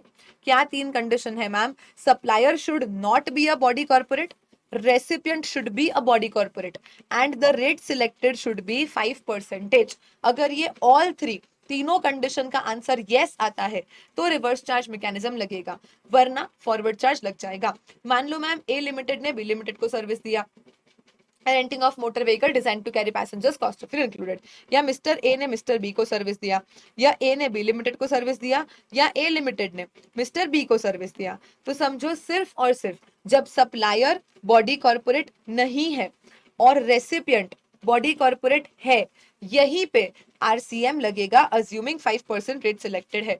बाकी तीनों में ही, इधर सप्लायर ही बॉडी कॉर्पोरेट हो गया, बात खत्म, इधर भी सप्लायर बॉडी कॉर्पोरेट हो गया, बात खत्म, और इधर रेसिपिएंट बॉडी कॉर्पोरेट नहीं है, मतलब कुछ ना कुछ कंडीशन नहीं सेटिस्फाई हो रही, तो तीनों में ही क्या लग जाएगा, फॉरवर्ड चार्ज मैकेनिज्म लग जाएगा। Only one situation where supplier is not a body corporate and recipient is a body corporate and they have selected the 5% rate, वहां पे क्या लग जाएगा, रिवर्स चार्ज मैकेनिज्म लग जाएगा। This provision is for renting of motor vehicle and not for passenger transport service. आप समझो कि अगर आप पूरी बस को रेंट पे लेते हो तो वो रेंटिंग ऑफ मोटर व्हीकल हुआ, आरसीएम लगेगा। पर एक बस ऑलरेडी अपनी रूट पे चल रही है, मैंने सिर्फ उसमें टिकट खरीद लिया, तो क्या मैंने पूरी बस रेंट पे ले ली? नहीं मैम, वहां तो आप क्या कर रहे हो, पैसेंजर ट्रांसपोर्ट सर्विस ले रहे हो। तो ध्यान रखना, this provision is for renting of motor vehicle and not for passenger transport service. Perfect ma'am. उसके बाद सिक्योरिटी लेंडिंग स्कीम क्या बोलता है कि अगर आपने अपने शेयर्स किसी को लेंड करे हैं तो lending is not equivalent to disposal, तो उसके ऊपर जीएसटी लगता है, लेकिन जो बोरोवर होगा वही हमेशा आईजीएसटी आरसीएम के अंदर भर देगा। क्यों मैम आईजीएसटी? क्योंकि एक्चुअली ये जो सिक्योरिटी लेंडिंग स्कीम के ट्रांजैक्शंस होते हैं ये एक सेबी की अप्रूव्ड इंटरमीडियरी के थ्रू होते हैं। हमें एग्जैक्टली कभी पता नहीं होता है कि एक्चुअल लेंडर कौन है जिसके शेयर्स हम बोरो कर रहे हैं। अब सप्लायर का लोकेशन पता नहीं है तो फिर इंटर कैसे निकालेंगे? तो गवर्नमेंट ने बोला माथा पच्ची छोड़ो, एक काम करो, जितना भी लेंडिंग फीस बनता है वो पूरी लेंडिंग फीस के ऊपर कंपलसरी ही हमेशा आईजीएसटी के अंदर बोरोवर क्या कर देगा, रिवर्स चार्ज मैकेनिज्म भर देगा। और मैम आरसीएम के जो भी प्रोविजंस नॉर्मली गवर्नमेंट के ऊपर अप्लाई होते हैं वो एक कोर्ट, पार्लियामेंट, लेजिस्लेचर के ऊपर भी अप्लाई हो जाते हैं। अब देखो जैसे कोर्ट अपन से नॉर्मल जस्टिस के लिए फीस लेता है तो वो शेड्यूल 3 में आता है, जीएसटी लगता ही नहीं है। पर कोर्ट ने लॉयर को चेंबर रेंट पे दिया तो जैसे गवर्नमेंट की रेंटिंग पे आरसीएम लगता है वैसे यहाँ पे भी लग जाएगा। या मान लो पार्लियामेंट है, लेजिस्लेचर्स है, इन्होंने टेलीकॉम कंपनीज को टावर्स इंस्टॉल करने के लिए प्रीमाइसेस वगैरह दिया, तो जैसे गवर्नमेंट की सर्विसेज टू बिजनेस एंटिटी में आरसीएम लगता है वैसे यहाँ पे भी आरसीएम लग जाएगा। So the RCM provision just like they apply to CGST shall similarly apply to parliament, state legislatures, courts and tribunals also. Right ma'am, ये 16 ऐसे बोलने को 16 बट 16 से बहुत ज्यादा है क्योंकि जैसे 5 के अंदर 5, 5AA, 5A भी बहुत सारा था, देन 9, 9A, तो ऐसे 16 रहा है बट मोर देन 20 एंट्रीज है जो अपन ने reverse charge mechanism CGST act में कंप्लीट करी है। जितनी भी एंट्रीज सीजीएसटी एक्ट में है वो सारी ditto same to same SGST act में, आईजीएसटी एक्ट में भी आ जाती है। प्लस आईजीएसटी एक्ट में एक एक्स्ट्रा एंट्री और है, क्योंकि मैम इंपोर्ट एक्सपोर्ट हमेशा इंटरस्टेट होता है, हमेशा आईजीएसटी में ही कवर होता है, तो सीजीएसटी की एंट्रीज ने उसकी बात नहीं करी। ये जो 16 पॉइंट्स अपन ने देखे वो as it is IGST act में तो आएंगे ही, प्लस आईजीएसटी एक्ट में एक एडिशनल आरसीएम की एंट्री और आ जाती है। कौन सी है मैम? तो ये वो हम बोल रहे हैं जब हम सर्विसेज को इंपोर्ट कर रहे हैं तब। अब मैम जो सप्लायर है वो तो इंडिया के बाहर बैठा है, उसको थोड़ी ना बोलेंगे कि इधर आ और जीएसटी कलेक्ट करके भर, इसलिए जो इंडिया में इंपोर्टर बैठा है सर्विसेज का हम उसे बोलेंगे कि भले तुम रेसिपिएंट हो पर तुम आरसीएम में क्या करो, टैक्स पे कर दो। मैम क्यों सिर्फ इंपोर्ट ऑफ सर्विस कवर करा है? क्योंकि इंपोर्ट ऑफ गुड्स किसके साथ डील होता है मैम? कस्टम्स एक्ट के साथ। कस्टम ड्यूटी भरेंगे तब वहां साथ में जीएसटी भरते हैं, इसलिए यहाँ पे पर्टिकुलरली सिर्फ और सिर्फ import of services from a person in non taxable territory to a person in taxable territory को कवर करा है। लेकिन हमें पता है मैम कि online information database access retrieval services, ये जो नेटफ्लिक्स के, अमेजॉन प्राइम के, गूगल ड्राइव वगैरह के हम लोग सब्सक्रिप्शन लेते हैं जहाँ पे हम नॉन टैक्सेबल ऑनलाइन रेसिपियंस हैं, वहां तो फॉरवर्ड चार्ज मैकेनिज्म लगता है, तो ये एक एक्सेप्शन है। बाकी नॉर्मली जो भी सर्विसेज आप इंडिया में इंपोर्ट करते हो सबके ऊपर क्या लग जाता है? आरसीएम लग जाता है। Perfect ma'am. फिर गुड्स वाला आरसीएम अपन ऑलरेडी ही देख चुके हैं। डन। 9(1) नॉर्मल लेवी, 9(2) थोड़ी देर जाके नैप ले लो, 9(3) रिवर्स चार्ज मैकेनिज्म, उसके बाद वी मूव ऑन टू 9(4). ये एग्जाम के लिए एप्लीकेबल नहीं है, इसलिए अभी रिवीजन में कवर नहीं कर रही, क्लास में हम पूरा लॉजिक समझते हैं कि 9(4) क्यों आया था, इसके लिए ये पैराग्राफ दिया हुआ है। एग्जाम के लिए क्या रेलेवेंट है, सिंपली 2 मिनट में खत्म हो जाएगा। मैम 9(4) बोलता है जब कोई अनरजिस्टर्ड पर्सन कुछ स्पेसिफाइड गुड्स या सर्विसेज किसी स्पेसिफाइड रजिस्टर्ड पर्सन को सप्लाई करेंगे तो आरसीएम लगेगा। क्योंकि मैम देखो, नॉर्मली अनरजिस्टर्ड पर्सन तो जीएसटी कलेक्ट कर नहीं सकता, गवर्नमेंट को भर नहीं सकता, पर कुछ चीजें हो सकती है जहां पे हमें फिर भी जीएसटी लगाना है। तो हम एक काम करेंगे, हम रेसिपिएंट को बोल देंगे कि देखो भाई तुम रजिस्टर्ड हो, एक काम करो तुम भर दो। अब एक चीज समझना मैम, हर गुड्स हर अनरजिस्टर्ड पर्सन जब रजिस्टर्ड पर्सन को देगा तो आरसीएम नहीं लग जाएगा। आज समझो आप एक चिप्स का पैकेट खरीदने गए, सप्लायर अनरजिस्टर्ड है, आप रजिस्टर्ड थे, आपने चिप्स लिया, तो क्या आरसीएम भरोगे? नहीं मैम। 9(4) में पर्टिकुलरली एक ही सेक्टर नोटिफाइड है अभी तक, which is the real estate sector. तो ऐसा हमेशा नहीं होगा कि यूआरपी टू आरपी आरसीएम ही लग जाएगा। जब भी लगेगा वो लोग 9(4) में नोटिफाई करेंगे। एंड अभी तक सिर्फ और सिर्फ किसे नोटिफाई करा है मैम? रियल एस्टेट सेक्टर को नोटिफाई किया है। तो जितना भी मैम रेजिडेंशियल प्रॉपर्टीज वगैरह बनाने में इनपुट सर्विस लगता है, उसका 80% कंपलसरी प्रमोटर को रजिस्टर्ड पर्सन से ही लेना पड़ता है। मान लो मैम टोटल खर्चा 100 रुपए का हुआ और मैंने सिर्फ 60 ही रजिस्टर्ड पर्सन से लिया, 80 तो लेना ही पड़ता है, तो शॉर्टफॉल कितने का हो गया मैम? 20 का। तो ये 20 रुपीज के ऊपर जितना भी शॉर्टफॉल होगा 18% से रिवर्स चार्ज मैकेनिज्म भरना पड़ता है। इलेक्ट्रिसिटी जीएसटी में एग्जेम्प्टी होती है तो उसको छोड़ दो। Then transferable development right, floor space index, उन सब पे तो यूं भी अलग से आरसीएम लगता है, वो छोड़ दो। और बाकी मैम ये high speed diesel, motor spirit, natural gas, petroleum crude, aviation turbine fuel यहाँ यूज नहीं हो सकता, इससे उसकी बात नहीं करी। इन सब चीजों को छोड़ो, इन सब चीजों को छोड़ो, क्योंकि देखो इन पे तो जीएसटी लगता नहीं है, ये एग्जेम्प्ट है, इस पे अलग से आरसीएम लग रहा है, तो ये छोड़ो। बाकी जितनी भी इनपुट सर्विसेज ली जा रही है 80% रजिस्टर्ड पर्सन से ही लेनी पड़ेगी, वरना 80 से जितना भी शॉर्टफॉल रह गया उस शॉर्टफॉल के ऊपर 18% से फ्लैट आरसीएम भरना पड़ेगा। उन गुड्स का एक्चुअल रेट कुछ भी हो सकता है। सीमेंट पर्टिकुलरली 1 रुपए की भी अगर अनरजिस्टर्ड पर्सन से ली तो 28% से आरसीएम भरना पड़ेगा। और कैपिटल गुड्स अगर 1 रुपए का भी अनरजिस्टर्ड पर्सन से लिया तो एचएसएन कोड के हिसाब से उस कैपिटल गुड्स के ऊपर जो भी एप्लीकेबल रेट ऑफ जीएसटी होगी वो आपको भरनी पड़ेगी। अब मान लो मैम के 100 रुपए का टोटल परचेज करा है, 100 रुपए का टोटल परचेज करा है, जिसमें से 90 हमने रजिस्टर्ड पर्सन से लिया, 10 हमने अनरजिस्टर्ड पर्सन से लिया, पर ये 10 में मैम सीमेंट ही निकला। टोटल इनपुट सर्विस मैम लगी 100 की, ठीक है। तो हमने 90 रजिस्टर्ड पर्सन से ली, सीमेंट, स्टील, ब्रिक, पाइप, बहुत सारी चीजें थी मैम, बट 10 रुपीज का यूआरपी से लिया, वो 10 सीमेंट ही था। क्या करोगे? 28% से आरसीएम भरना पड़ेगा। विच मीन्स कि अगर आप जो 80% तो आरपी से लेना ही है, 20% आप यूआरपी से ले सकते हो, तो ये जो 20% का बैंडविड्थ आपको दिया गया है, आप इसको सीमेंट के अलावा कोई और चीज परचेज करने में यूज करो तो आपको बेनिफिशियल होगा। अगर सीमेंट ही अनरजिस्टर्ड पर्सन से ले ली तो फिर 28% से तो आपको यूं भी आरसीएम भरना पड़ेगा। मान लो मैम 100 में से 60 हमने यूआरपी से लिया, देन हमने 60 हमने आरपी से लिया और 40 हमने यूआरपी से लिया, पर उस 40 में हमने क्या किया मैम? 10 रुपीज का सीमेंट यूआरपी से लिया और 30 रुपीज का अदर आइटम्स यूआरपी से लिया। देखो सीमेंट के ऊपर तो कंपलसरी आपको 28% से आरसीएम भरना ही पड़ेगा। तो मैम अब 60 + 10 70 हुआ, 80 तो मिनिमम फिर भी आरपी से लेना है, तो क्या करेंगे? इस 30 में से और 10 के ऊपर भी आपको 18% से आरसीएम भरना पड़ेगा।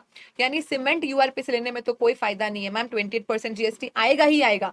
बाकी चीजों में हम फिर भी ट्राई कर सकते हैं कि भाई 20% यूआरपी से ले ले तो चले, ताकि हमारा उतना टैक्सेस बच जाए। Perfect ma'am. Starting with section 9(5) जो बोलता है कि ना तो सप्लायर लायबल है ना ही रेसिपिएंट लायबल है। Ma'am normal forward charge mechanism में सप्लायर टैक्स कलेक्ट करता है, गवर्नमेंट को पे करता है। आरसीएम में रेसिपिएंट टैक्स गवर्नमेंट को पे करता है। लेकिन 9(5) में हम बोल रहे हैं ए सप्लायर तू भी हट रे, ए रेसिपिएंट तू भी हट रे, लो ई कॉमर्स ऑपरेटर जी आप आ जाओ और आके टैक्स गवर्नमेंट को कलेक्ट करके कस्टमर से पे कर दो। मैम ई कॉमर्स ऑपरेटर कौन होते हैं? जो भी ऑनलाइन कॉमर्स चलाते हैं वो सब ई कॉमर्स ऑपरेटर है। Ola, Uber, Swiggy, Zomato, OYO, Trivago, Amazon, Flipkart, सब लोग कौन है मैम? ई कॉमर्स ऑपरेटर्स है। इवन आपका खुद का वेबसाइट भी है ना, तो वो भी ई कॉमर्स ऑपरेटर तो है। प्रोविजन किस पे लगेंगे मैम? अब वो देखते हैं। नाउ जीएसटी लॉ में ई कॉमर्स ऑपरेटर रिलेटेड दो जगह पे प्रोविजंस दिए हुए हैं, एक दिया है सेक्शन 9(5) में और एक दिया हुआ है सेक्शन 52 में। 9(5) जो अभी अपन पढ़ रहे हैं एंड सेक्शन 52 हो जाता है टीसीएस। तो हम बोलते हैं जो भी सर्विसेज 9(5) में नोटिफाइड है ऑलवेज उसका फर्स्ट प्रेफरेंस 9(5) को ही मिलेगा। तो जो सर्विस 9(5) में नोटिफाइड है वो 9(5) में ही 9(5) की तरह टैक्सेबल होगी, इको टैक्स कलेक्ट करेगा, गवर्नमेंट को पे करेगा, उस पे फिर टीसीएस नहीं आएगा। और मैम जो सर्विसेज या गुड्स 9(5) में नहीं फॉल हो रहे फिर भी इको के थ्रू सप्लाई हो रहे हैं, उन सब पे क्या हो जाएगा, टीसीएस अप्लाई हो जाएगा। कभी भी सिंगल ट्रांजैक्शन पे 9(5) और टीसीएस एक साथ नहीं आता। फर्स्ट प्रेफरेंस 9(5) वाली सर्विसेज पे 9(5) लगाओ, टीसीएस मत लगाओ। अगर कुछ 9(5) से बाहर निकल गया है जिसपे 9(5) अप्लाई नहीं हो रहा है तो वो सारी सर्विसेज पे क्या हो जाता है, गुड्स पे क्या हो जाता है मैम, टीसीएस अप्लाई हो जाता है। मैम टीसीएस की कंप्लायंसेस करने के लिए इवन दो इको का खुद का नॉर्मल रजिस्ट्रेशन होगा ना, फिर भी खाली एज अ टीसीएस कलेक्टर एक अलग सेपरेट रजिस्ट्रेशन लेना पड़ता है। ऐसा 9(5) में नहीं है मैम। जोमैटो, स्विगी, ओला, उबर अपने आप में रजिस्टर्ड होंगे, उसी सेम रजिस्ट्रेशन में वो लोग कंटिन्यू कर सकते हैं 9(5) की कंप्लायंसेस करना। तो रजिस्ट्रेशन तो चाहिए एक नॉर्मल, बस 9(5) के लिए सेपरेट रजिस्ट्रेशन लेने की जरूरत नहीं है। जो आपका नॉर्मल रजिस्ट्रेशन होगा उसी में आप 9(5) की कंप्लायंसेस कर सकते हो, ठीक है मैम। और 9(5) की जितनी भी लायबिलिटी होगी वो सारी ई कॉमर्स ऑपरेटर को क्या करनी है, कैश लेजर से पे करनी है, क्रेडिट वगैरह आप यहाँ पे यूज नहीं कर सकते। कौन कौन से सर्विसेज नोटिफाइड है मैम, तो हम बोलेंगे ए सप्लायर तू भी हट रे, ए रेसिपिएंट तू भी हट रे, ए सप्लायर तू भी हट रे, ए रेसिपिएंट तू भी हट रे, लो ई कॉमर्स ऑपरेटर जी आप आ जाओ, आके टैक्स कलेक्ट करो और गवर्नमेंट को पे करो। तो मैम ये जो पहली तीन सर्विसेज है, L for local delivery services, example Instamart. H for house keeping services, example Urban Clap, जहां से आपने पेंटर, प्लम्बर, कारपेंटर बुलाया। मैम अगर अर्बन क्लैप से मसाज करने के लिए, हेयर स्पा करने के लिए, फेशियल करने के लिए, मेकअप करने के लिए किसी को बुलाया तो वो पर्सन कीपिंग सर्विस है। पर्सन कीपिंग के लिए 9(5) नहीं आता, नॉर्मल फॉरवर्ड चार्ज आएगा, सप्लाई टैक्स कलेक्ट करेगा, गवर्नमेंट को पे करेगा। अगर हाउस कीपिंग की सर्विसेज ली है तो वो यहाँ पे कवर होगी। And A for accommodation services, you all very well know ma'am, OYO Trivago से रूम वगैरह बुक करना for lodging purposes in hotel, in guest house, camp site, club, कुछ भी। तो मैम ये जो पहली तीन सर्विस है, लोकल डिलीवरी, हाउस कीपिंग और अकोमोडेशन, इसमें अगर ओरिजिनल सप्लायर खुद लायबल है, रजिस्टर्ड है मैम, टैक्स कलेक्ट करता है, गवर्नमेंट को पे करता है फॉरवर्ड चार्ज में, तो मैम ई कॉमर्स ऑपरेटर को जबरदस्ती 9(5) में टांग नहीं अड़ानी है। गवर्नमेंट बोल रही है हमें टैक्स छोड़ना नहीं है। For house keeping, accommodation and local delivery services अगर ओरिजिनल सप्लायर खुद टैक्स कलेक्ट कर रहा है तो उसे फॉरवर्ड चार्ज में करने दो, 9(5) मत लगाओ। बट ऐसी शेडी सी होटल बुक कर ली मैम ओयो के थ्रू, छोटी सी सस्ती सी होटल मैम जो जीएसटी में रजिस्टर्ड भी नहीं है, तो टैक्स छोड़ना नहीं है, वहां पे ई कॉमर्स ऑपरेटर 9(5) में टैक्स कलेक्ट करेगा और गवर्नमेंट को पे करेगा। So ma'am, for housekeeping, accommodation and local delivery services, ECO liable तभी होगा अंडर सेक्शन 9(5) में जब सप्लायर खुद लायबल नहीं है। हाँ मैम, लेकिन हम बोलेंगे कि ये जो दो सर्विसेज है लास्ट की दो, which is transportation and restaurant, जो लास्ट की दो सर्विसेज है ट्रांसपोर्टेशन एंड रेस्टोरेंट मैम, इसमें हम बोलेंगे सप्लायर चाहे रजिस्टर्ड हो, सप्लायर चाहे अनरजिस्टर्ड हो, ऑलवेज ई कॉमर्स ऑपरेटर ही टैक्स कलेक्ट करेगा और गवर्नमेंट को पे करेगा।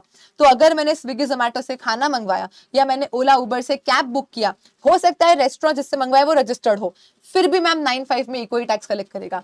अनरजिस्टर्ड है तो भी इको ही टैक्स कलेक्ट करेगा। तो ट्रांसपोर्टेशन ऑफ पैसेंजर और रेस्टोरेंट में always the e-commerce operator is going to collect and pay tax to government। लेकिन मैम दोनों में एक एक एक्सेप्शन है। ट्रांसपोर्टेशन में हम बोलते हैं कि अगर हमने इको के थ्रू ओमनी बस मंगवाया, ओमनी बस मतलब मैम ऐसी गाड़ी जिसकी सीटिंग कैपेसिटी मोर देन 6 है एक्सक्लूडिंग ड्राइवर, मतलब अगर ड्राइवर के साथ गिन लो तो मोर देन 7 सीटिंग कैपेसिटी वाली जो कार, बेसिकली वो टाइप ऑफ बस ही हो गई मैम, वो मैंने इको के थ्रू मंगवाई और मैम जो सप्लायर है वो कोई कंपनी है, तो ऐसे केस में फिर 9(5) नहीं आएगा। ये कंपनी खुद टैक्स कलेक्ट करेगी और फॉरवर्ड चार्ज मैकेनिज्म में गवर्नमेंट को पे करेगी। मान लो कंपनी अनरजिस्टर्ड है तो टैक्स नहीं कलेक्ट करेगी, कुछ नहीं कर सकते क्योंकि 9(5) तो यहाँ पे नहीं आएगा। ठीक है मैम, तो हम बोलेंगे ऑलवेज। मान लो ओला उबर के थ्रू मैंने स्कूटर मंगवाया, गाड़ी मंगवाई, रिक्शा मंगवाया, कैब मंगवाया, कुछ भी मंगवाया मैम, सप्लायर कोई भी है, कंपनी, इंडिविजुअल, फर्म, कोई भी मैम, हमेशा 95 आएगा, इको ही टैक्स कलेक्ट करेगा, गवर्नमेंट को पे करेगा। लेकिन अगर ओमनी बस मंगवाई जिसका सप्लायर कंपनी है, मान लो ma'am Patel tools and travels, बहुत सारी वैन्स बसेस उनके पास पड़ी है, ओला उबर के थ्रू आप पूरी बस भी मंगवा सकते हो ma'am, Patel tours and travels limited, private limited company होगी मैम, तो 95 नहीं आएगा, कंपनी खुद टैक्स कलेक्ट करेगी, गवर्नमेंट को पे करेगी। But ma'am mister Patel individual था, 3-4 बसेस उसके पास पड़ी थी, ओला उबर से बस भेजने लग गया मैम वो, तो ऐसे केस में मैम इंडिविजुअल अगर सप्लायर है और ओमनी बस आई ना, तो 95 आएगा। सो हर केस में 95 आएगा ही आएगा। खाली अगर सप्लायर कंपनी है और ओमनी बस सप्लाई करती है तो 95 नहीं आएगा, सप्लायर खुद टैक्स कलेक्ट करेगा, गवर्नमेंट को भरेगा। ओमनी बस नहीं है तो सप्लायर कोई भी होने दो, हमेशा 95 आएगा। ओमनी बस है और सप्लायर कंपनी के अलावा कोई है तो भी हमेशा 95 आएगा। Only one case where the supplier is company registered under companies act in the Indian laws, और मैम वो कंपनी ओमनी बस सप्लाई करे मोर देन 7 विथ ड्राइवर का कैपेसिटी वाला गाड़ी, तो फिर ई कॉमर्स ऑपरेटर टैंग नहीं अड़ाएगा। कंपनी रजिस्टर्ड होगी, फॉरवर्ड चार्ज में टैक्स कलेक्ट करेगी, गवर्नमेंट को पे करेगी, नहीं होगी टैक्स नहीं कर पाएगी, कुछ नहीं करेंगे। Right ma'am. Same for restaurant. Restaurant में भी मैम, रेस्टोरेंट खुद रजिस्टर्ड है अनरजिस्टर्ड है कोई फर्क नहीं पड़ता, रेस्टोरेंट में हमेशा Swiggy Zomato as in the E commerce operator ही लायबल होगा टैक्स कलेक्ट करके गवर्नमेंट को पे करने के लिए। हावेवर मैम मैंने ऐसे रेस्टोरेंट से खाना मंगवाया जो स्पेसिफाइड है, मैम स्पेसिफाइड किसको बोलेंगे, या तो मैं खुद डिक्लेयर कर सकती हूँ, मतलब अगर मुझे FY 26-27 के लिए स्पेसिफाइड रेस्टोरेंट बनना है तो मैं क्या करूंगी, 1 अप्रैल 2026 से साल चालू होता है ना मैम, मैं 1 जैन से लेके 31 मार्च 26, मतलब ये साल शुरू होने के पहले का जो लास्ट क्वार्टर है, जैन से मार्च के बीच में कभी भी डिक्लेयर कर सकती हूँ कि मेरे को स्पेसिफाइड प्रीमाइस बना दो। मैं नहीं चाहती इको मेरा टैक्स कलेक्ट करे, मैं खुद कलेक्ट करके गवर्नमेंट को पे कर दूंगी। या तो मैम पहली बार नया रजिस्ट्रेशन ले रहे हैं तो रजिस्ट्रेशन के लिए अप्लाई करते हो, आपको एक्नॉलेजमेंट मिलता है, उसके 15 दिन में आप डिक्लेयर कर दो भाई मेरे को स्पेसिफाइड प्रीमाइस ही बनाना। या तो फिर मैम आप कंपलसरी एक स्पेसिफाइड प्रीमाइस बन जाओगे जब आप एक ऐसा रेस्टोरेंट हो जो किसी होटल में है मैम, होटल के साथ लेट अस से मैरियट हो गया या हयात, ऐसी कोई बड़ी होटल है मैम, जिस होटल में अगर मैं रूम बुक करने गई तो पिछले साल 7,500 से महंगा कोई भी रूम एक दिन के लिए उस होटल ने दिया था, वैसे होटल के रेस्टोरेंट से अगर खाना मंगवाया, ऐसा रेस्टोरेंट जो किसी होटल के अंदर है और मैम वो होटल इतनी महंगी है कि पिछले साल वहां पे जो रूम है, कोई भी रूम, अगर मल्टीपल रूम है अलग अलग रेट के, तो कोई भी एक भी रूम अगर आपने more than, this is not more than equal to, this is more than, कोई भी रूम अगर आपने मोर देन 7,500 रुपीज में एक दिन के लिए दे दिया था, तो आप इस साल ऑटोमेटिक स्पेसिफाइड पर्सन बन जाओगे। इस साल का नहीं देखना है आपको, प्रीवियस ईयर का देखना है, ठीक है। प्रीवियस ईयर अगर आपने कोई भी रूम मोर देन 7,500 पे दे दिया था, या आप नया रजिस्ट्रेशन लेते टाइम 15 दिन में खुद डिक्लेयर कर रहे हो, या फिर साल शुरू होने के पहले लास्ट क्वार्टर में आपने खुद ने डिक्लेयर कर दिया कि आपको स्पेसिफाइड प्रीमाइस बनना है, तो ऐसे केस में आप खुद टैक्स कलेक्ट करोगे, गवर्नमेंट को पे करोगे, इको टांग नहीं अड़ाएगा। इसके अलावा हम बोलेंगे मैम कि हर सिचुएशन में रेस्टोरेंट सर्विसेज के लिए ई कॉमर्स ऑपरेटर ही लायबल होगा टैक्स कलेक्ट करके गवर्नमेंट को पे करने के लिए। यहाँ पे एक टर्म यूज होता है मोर देन 7,500 और इक्विवेलेंट। वो इक्विवेलेंट का मतलब मोर देन इक्वल टू नहीं है, यहाँ पे मोर देन ही आएगा। इक्विवेलेंट मतलब कि मैम रूम पूरे दिन के लिए नहीं, 1 घंटे के लिए, 2 घंटे के लिए, 5 घंटे के लिए दिया मैम 1,000 रुपए में, तो इक्विवेलेंट निकालो कि 5 घंटे का 1,000 रुपए है, तो फिर पूरे दिन का क्या होगा, क्या वो मोर देन 7,500 हो रहा है, हाँ तो स्पेसिफाइड, नहीं तो नॉट स्पेसिफाइड। तो the law says more than 7,500 और equivalent, which do not mean more than equal to 7,500. No, it is not same. Equivalent मतलब अगर रूम पूरे दिन के लिए नहीं दिया है तो पूरे दिन का इक्विवेलेंट आप रेंट निकालो और उसे चेक करो कि वो मोर देन 7,500 है कि नहीं। Right ma'am. Local delivery, housekeeping, accommodation, transportation and restaurant, 5 services 95 में आती है। पहली तीन हम बोलेंगे अगर ओरिजिनल सप्लायर खुद लायबल है तो वही टैक्स कलेक्ट करेगा, गवर्नमेंट को पे करेगा, इको को कुछ नहीं करना। लेकिन लास्ट की 2 सर्विसेज में भले सप्लायर रजिस्टर्ड हो या अनरजिस्टर्ड हो, ऑलवेज ई कॉमर्स ऑपरेटर ही टैक्स कलेक्ट करता है, गवर्नमेंट को पे करता है। लेकिन ओमनी बस कंपनी ने सप्लाई करी है तो वो फॉरवर्ड चार्ज मैकेनिज्म में टैक्स कलेक्ट करेगी, गवर्नमेंट को पे कर देगी। और स्पेसिफाइड रेस्टोरेंट है तो वो स्पेसिफाइड रेस्टोरेंट भी फॉरवर्ड चार्ज मैकेनिज्म में टैक्स कलेक्ट करेगा, गवर्नमेंट को पे कर देगा। फिर इको को टांग नहीं अड़ाना है। Right ma'am. मैम मान लो कोई रेस्टोरेंट है, अभी स्विगी के थ्रू मैंने क्या करा, उस रेस्टोरेंट से खाना भी मंगवा लिया एंड स्विगी जिनी है मैम, वो जैसे मान लो ढाबे की, वो हाईवे की होटल्स होती है, रेस्टोरेंट्स होते हैं जहाँ पे मैम खाना भी मिलता है, छोटे मोटे टॉयज की चेन्स, बुक्स वगैरह भी मिलती है। तो मैंने क्या करा, एक सिंगल ऑर्डर में उस रेस्टोरेंट से खाना, की चेन, बुक सब मंगवा लिया। मैम रेस्टोरेंट तो 95 में आता है बट किचन और बुक 95 में नहीं आता है। तो ऐसे केस में गवर्नमेंट बोलती है कि वो रेस्टोरेंट को 2 सेपरेट बिल बनाने पड़ेंगे। जो भी अमाउंट की chain, book, goggles, T shirt किसी भी चीज का है वो सेपरेटली बिल होगा, वो सेक्शन 52 TCS में जाएगा। और मैम जितना भी रेस्टोरेंट का बिल बन रहा है ना सिंगल ऑर्डर में, वो आपको अलग बनाना है। और रेस्टोरेंट के बिल के ऊपर क्या लग जाएगा, सेक्शन 95 लग जाएगा, जहां पे इको टैक्स कलेक्ट करके गवर्नमेंट को दे देगा। तो अगर हम बोलते हैं सेम ऑर्डर में दूसरी गुड सर्विसेज भी ऐड हो जाती है तो restaurant has to bill separately. दूसरी चीजों पे नॉर्मल TCS लगेगा और रेस्टोरेंट पे सेक्शन 95 में इको टैक्स कलेक्ट करके गवर्नमेंट को दे देगा। मैम जो भी सप्लाईज इको के थ्रू होती है, आज अगर रेस्टोरेंट ने 500 रुपए का खाना लेटेस्ट से जोमेटो के थ्रू सेल करा है तो वो 500 रुपए किसका टर्नओवर है मैम, जोमेटो का या रेस्टोरेंट का? ऑफ कोर्स रेस्टोरेंट का मैम। जोमेटो तो बस एक ई-कॉमर्स ऑपरेटर है जिसकी रिस्पॉन्सिबिलिटी है टैक्स कलेक्ट करना और गवर्नमेंट को पे करना। ना तो ये जोमेटो का सेल है, ना ये जोमेटो का परचेज है, ना जोमेटो को कोई RCM भरना है, ना जोमेटो को कोई ITC लेना है, कुछ नहीं करना है मैम। जोमेटो को प्योरली कस्टमर से टैक्स लेना है और कैश लेजर से गवर्नमेंट को पे कर देना है। ये टर्नओवर किसका होगा मैम? सप्लायर का। अगर फूड वगैरह का ITC ब्लॉक भी होता है तो वो ITC का रिवर्सल कौन करेगा मैम? रेसिपिएंट। जोमेटो के लिए ना सेल, ना purchase, no ITC, no RCM, no turnover, nothing Zomato has to do, only collect tax and pay to government. ये सारे सबके लिए एप्लीकेबल है ma'am. So supplies made through ECO वो सप्लायर के ही एग्रीगेट टर्नओवर में आएगी। तो ई-कॉमर्स ऑपरेटर के लिए ना तो इनवर्ड सप्लाई है, ना RCM है, ना परचेज है, ना ITC करना है, अपोर्शन, एलोकेट, रिवर्स कुछ भी नहीं करना है मैम। अगर ई-कॉमर्स ऑपरेटर का इंडिया में फिजिकल प्रेजेंस है तो टैक्स कलेक्ट करे, गवर्नमेंट को पे करे, नहीं तो अपना रिप्रेजेंटेटिव अपॉइंट करे। बट ई-कॉमर्स ऑपरेटर ऐसा नहीं बोल सकता कि मैं तो इंडिया के बाहर का हूं। लेट अस से मैम उबर बोल रहा है मैं तो इंडिया का हुई नहीं, मैं तो इंडिया के बाहर का हूं। ट्रिवागो बोल रहा है मैं तो इंडिया का हुई नहीं, मैं तो इंडिया का बाहर का हूं। आर्बिट्री एग्जाम्पल ले रहे हैं। तो मैम गवर्नमेंट बोलती है कि रिप्रेजेंटेटिव अपॉइंट करो, नहीं है रिप्रेजेंटेटिव तो खाली सेक्शन 95 में टैक्स कलेक्ट करके गवर्नमेंट को पे करने के लिए तुम्हें कंपलसरी एक रिप्रेजेंटेटिव अपॉइंट करना पड़ेगा जो 95 के कंप्लायंसेस करेगा। तो अगर तुम्हारा रिप्रेजेंटेटिव है वेरी गुड, नहीं है तो भी तुम्हें खाली सेक्शन 95 में टैक्स कलेक्ट करके गवर्नमेंट को पे करने के लिए एक रिप्रेजेंटेटिव इंडिया में अपॉइंट करना पड़ेगा। Done ma'am. With this we finish entire section 95 e-commerce operator की services, not just 95, we actually finished the entire chapter only. 91 normal levy, 92 high speed diesel, motor spirit, natural gas, aviation turbine fuel, petroleum crude, 93 a reverse charge mechanism, 94 unregistered person supplying specified goods services to specified registered person, 95 e-commerce operator। Amendment यहाँ पे सिर्फ 95 में एक local delivery नया add हुआ है।